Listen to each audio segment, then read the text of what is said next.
N'allez pas regarder à droite, à gauche, non, osez, parce que c'est que là qu'on voit si vous êtes sincère. On aime les gens honnêtes qui ne vont pas prétendre de pouvoir faire des choses qu'ils ne savent finalement pas faire. D'abord, n'abandonnez pas, il faut persévérer. Soyez honnête parce que tôt ou tard, on va savoir que vous ne savez pas faire.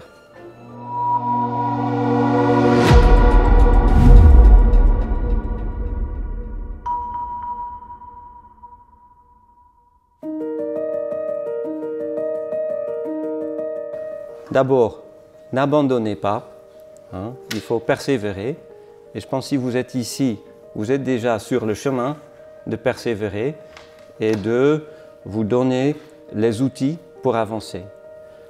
Le parcours du premier collègue, qui s'appelle, je vais le nommer Emilio, il m'a dit, tous les 3 mois, il a écrit une lettre.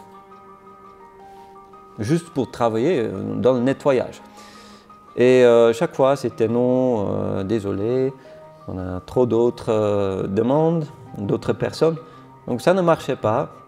Pendant 3 ans, il a écrit tous les 3 mois une lettre. Finalement, il était pris. N'allez pas regarder à droite, à gauche, non, osez, parce que c'est que là qu'on voit si vous êtes sincère ou si vous êtes juste là parce que l'Office d'emploi vous a forcé. Et n'oubliez pas, chaque job, je pense, a quelque chose d'intéressant, de joli. Et parfois, on va faire un job, ce n'était pas le premier choix, mais au moins, on a du pain sur la planche. Dans le domaine de la santé, on aime les gens honnêtes qui ne vont pas prétendre de pouvoir faire des choses qu'ils ne savent finalement pas faire. Donc, n'allez pas dire moi je sais faire des prises de sang, j'en ai engagé comme un et après elle allait faire sa première prise de sang, j'ai rendu compte qu'elle ne savait pas faire. C'est pas grave, je l'ai appris à faire, mais au moins soyez honnête parce que tôt ou tard on va savoir que vous ne savez pas faire. Je pense qu'il faut transmettre surtout l'enthousiasme. Ça, c'est pas toujours évident si on va pour le Xème entretien. Intéressez-vous quand même au job. Quelqu'un qui ne sait rien sur le service de néphrologie, qui n'a pas un petit peu regardé qu'est-ce que c'est la néphrologie, qui postule, c'est un petit peu difficile de croire que celui-là va faire le job.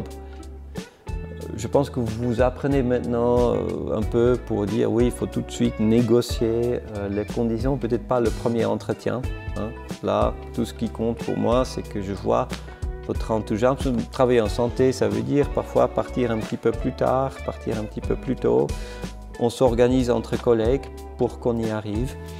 Donc, enthousiasme.